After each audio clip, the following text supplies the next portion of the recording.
L'Algérie cherche à humilier la France, déclare Bruno Retailleau, à propos de l'influenceur algérien Doualem, expulsé puis renvoyé en France. Je veux dire ma stupéfaction et je pense qu'on a atteint avec l'Algérie un seuil extrêmement inquiétant. On voit bien que l'Algérie cherche à humilier la France. L'Algérie détient actuellement un grand écrivain, Boualem Sansal, qui est non seulement algérien, mais qui est aussi français. Il a 80 ans et il est malade. Est-ce qu'un grand pays, est-ce qu'un grand peuple peut s'honorer de maintenir en détention, pour de mauvaises raisons, quelqu'un qui est malade et quelqu'un qui est âgé? Et désormais, c'est ce ressortissant algérien, un influenceur, qui propageait sur la toile, sur les réseaux sociaux, la haine. Les réseaux sociaux, ça n'est pas une zone de non-droit. Et comme ministre de l'Intérieur, je ne veux rien laisser passer. Il y a, comme vous le savez, une quatrième influenceuse à Lyon qui est actuellement, au moment où je vous parle, entendue. Il n'est absolument pas question de laisser libre cours à la haine de ces individus qui profèrent de l'antisémitisme, le meurtre, etc., etc. Le seul ici qui cherche à humilier la France, c'est bien Bruno Retailleau. D'ailleurs, il s'avère que la vidéo de l'influenceur qui appelait soi-disant au meurtre était en fait mal traduite. Ce qui veut dire que cet influenceur a été accusé à tort pour rien. Sur ses propos reprochés à M. Naman, il n'a jamais été question, il a été écarté totalement par l'enquête judiciaire faite avec célérité mais avec efficacité, tout appel au meurtre, toute intention de tuer ou encore un quelconque comportement antisémite, tout cela a été écarté de la procédure. La publication initiale diffusée par notre client a été détournée de son sens initial par le biais de certaines personnes qui se sont immiscées dans des traductions plus ou moins officielles. Et donc, considérant qu'il ne représentait aucun risque par un maintien sur le territoire français, qu'il ne se soustrairait pas non plus à l'action de la justice, le procureur de la République n'a sollicité aucun placement sous contrôle judiciaire et, c'est assez exceptionnel non plus, n'a sollicité aucune demande auprès d'un juge des libertés et des détention en vue de son incarcération provisoire. Si vous abrogez les accords de 68, les conséquences pourraient être la libre circulation totale des Algériens en France. Sur CNews, on se réveille l'espace de quelques secondes. Comme l'avait rappelé le président algérien, ces accords servent à restreindre ceux déviants.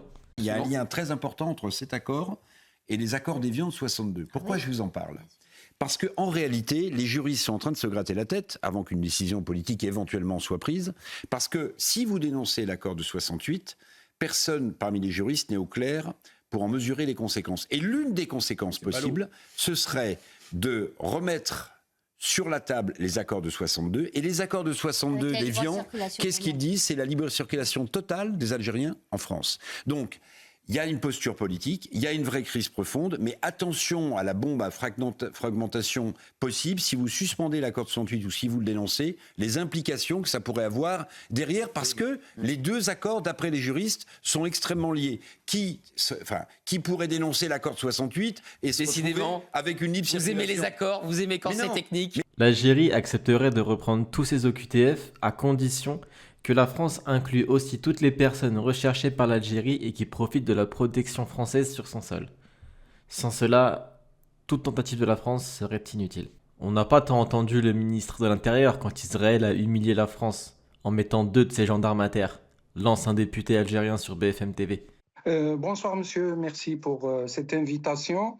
Franchement, moi je suis un peu étonné des propos du ministre de l'Intérieur français.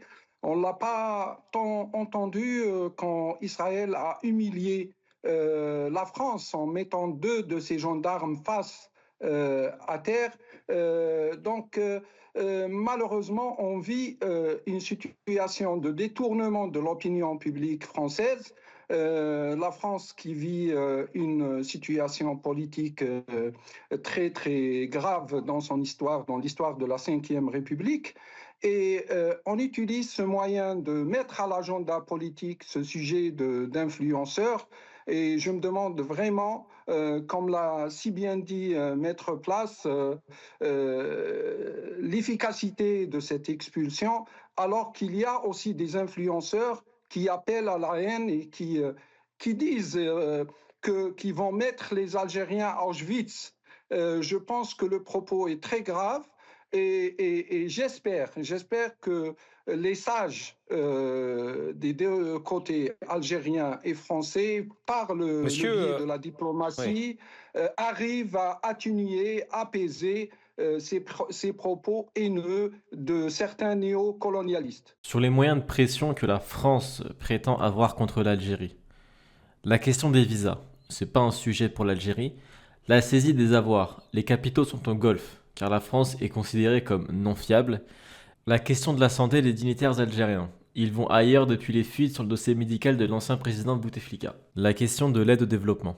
C'est seulement 0,08% du PIB de l'Algérie. La question des tarifs douaniers sur les hydrocarbures. Ça augmentera le coût de l'énergie pour la France. Bref, l'Algérie est un pays indépendant et souverain, qui ne fonctionne pas au coup de pression. Éric Revel réagit après le renvoi en France par l'Algérie de l'influenceur expulsé. Le président de la République n'a cessé d'affaiblir le poids de la France.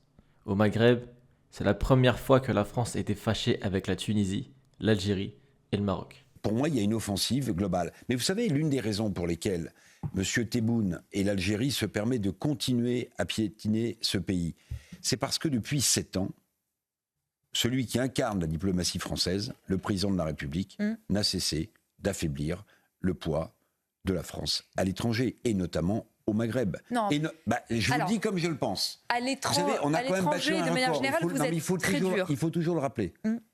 Sous Emmanuel Macron, on a eu une médaille d'or à laquelle on ne s'attendait pas. C'est la première fois sous la Ve République que la France était fâchée avec, et en même temps, avec les 3 pays du Maghreb, Tunisie, Algérie, Maroc. Enfin, quelqu'un qui a tout compris et qui ne raconte pas que des bêtises. C'est assez rare pour être souligné. On se pose la question ce soir, jusqu'où, bien au-delà du cas de Doualen, jusqu'où va aller cette escalade grandissante entre la France et l'Algérie? Et comment parler, d'une certaine manière, diplomatiquement, à l'Algérie? Comment la France et l'Algérie doivent-elles se parler? La France est humiliée par l'Algérie, dit Bruno Retailleau. Dans Le Figaro, Gabriel Attal, ancien Premier ministre, dit face aux provocations incessantes, il faut dénoncer l'accord franco-algérien de 68. D'ailleurs, peut-être pouvez-vous nous rappeler ce qu'est l'accord algérien de 68. Mais c'est quoi la suite, en fait? Alors, l'accord de 68, c'est un accord qui visait à régir le déplacement de population algérienne en France, à l'époque où la France avait besoin d'une immigration économique. Et donc, c'est un accord qui avait été signé à l'époque par Abdelaziz Bouteflika, ministre des Affaires étrangères algérien. Donc, c'est vraiment une partie d'histoire et qui s'inscrivait jusqu'à encore l'histoire récente, jusqu'à 2019, pour faciliter cette installation. Donc, ça crée un régime dérogatoire qui est facilitateur sur un certain nombre de points. Par exemple, les Algériens peuvent obtenir plus facilement des titres de séjour qui s'appellent des certificats de résidence pas pluriannuels, plus exactement sur de longues périodes et à des conditions favorisées par rapport aux voisins tunisiens et marocains.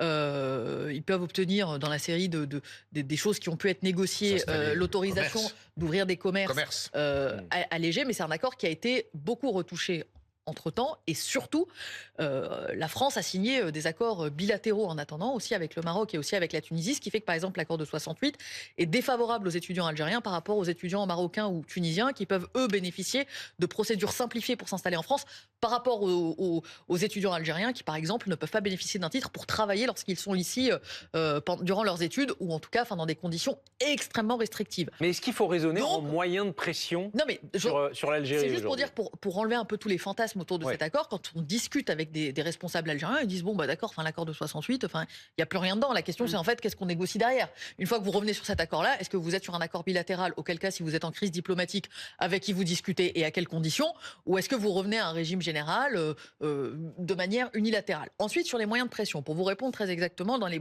divers moyens de pression qui sont précisés, la question des visas, pas un sujet pour Alger. Mais vraiment pas un sujet. Tant qu'il y a Schengen, il peut y avoir un visa pour l'Espagne, il peut y avoir un visa pour l'Italie, et ça permettra à des familles de se retrouver, pour ceux qui ont des enfants, par exemple, parce que en France. Pour le ministre de l'Intérieur, c'est un sujet. Il a dit aujourd'hui, les visas, bien sûr, c'est un élément de l'influence de la France, c'est aussi un élément de la maîtrise de l'immigration, ça veut dire moins de visas. Ils avaient été drastiquement réduits par Gérald Darmanin, sans aucun effet sur les OQTF, puisque côté algérien, on considère que, en gros, les principales personnes qui vont être touchées, c'est par exemple la mère de famille qui vient voir son frère installé en France, ou son fils qui est étudiant, et que cette mère de famille, donc l'opinion publique algérienne, en voudra aux autorités françaises françaises, pas aux autorités algériennes. Ça ne change rien politiquement. La saisie des avoirs, depuis quelques années, la France étant, depuis en réalité les affaires des biens mal acquis d'un certain nombre de dirigeants africains, est perçue par les Algériens comme un pays non fiable. Donc en réalité, les capitaux se sont détournés vers le Golfe. La question de la santé, de la même façon, un certain nombre de responsables, après des fuites sur le dossier médical d'Abdelaziz Bouteflika, ne viennent plus se soigner. En tout cas, ce n'est plus le haut du panier qui vient se soigner en France. Ils vont se soigner au Golfe. Et puis vous avez du cadre intermédiaire de l'administration qui peut venir en France se faire soigner. La question de l'aide au développement, 0,08% du PIB en Algérie. L'Algérie, de la même façon, on ne le considère pas. La question des tarifs douaniers, premier produit exporté de l'Algérie vers la France, les hydrocarbures, ça renchérit le coût d'énergie pour la France. Ça ne marche pas par ailleurs parce que l'Algérie ne fonctionne pas au coup de pression. Et c'est ce qu'avait compris Gérald Darmanin, qui ne multipliait pas les déclarations publiques, qui se rendait sur place, qui négociait. Côté algérien, j'avais un diplomate qui me disait que ce qui était notamment extrêmement apprécié lorsque des imams radicaux étaient expulsés, c'est que les communiqués du ministère de l'Intérieur ne précisaient plus la nationalité d'origine. Ils disaient juste tel imam radical de telle mosquée a été renvoyé vers et le pays. Ce que j'en déduis, c'était des gestes appréciés. Selon l'avocate Anaïs Place, l'accord franco-algérien de 68 n'est pas favorable aux Algériens. Il est moins favorable que le droit commun. L'accord franco-algérien, il n'est pas favorable aux Algériens. Il y a quelques dispositions, effectivement, qui sont plus favorables. Elles sont très rares par rapport à l'ensemble. Et par exemple, les passeports talents, qui sont des cartes qui permettent de faire venir votre famille automatiquement quand vous les obtenez, quand vous êtes un salarié hautement qualifié, quand vous êtes un artiste. Les Algériens n'en bénéficient pas. Les cartes pluriannuelles pour les salariés, ils n'en bénéficient pas. Je pourrais vous citer mais au moins 10, 15, 20 dispositions qui sont moins favorables dans l'accord franco-algérien que dans le CESEDA. Donc cet accord, il est obsolète. Je ne peux pas laisser dire qu'il est plus favorable que le droit commun. C'est faux. Factuellement, c'est faux.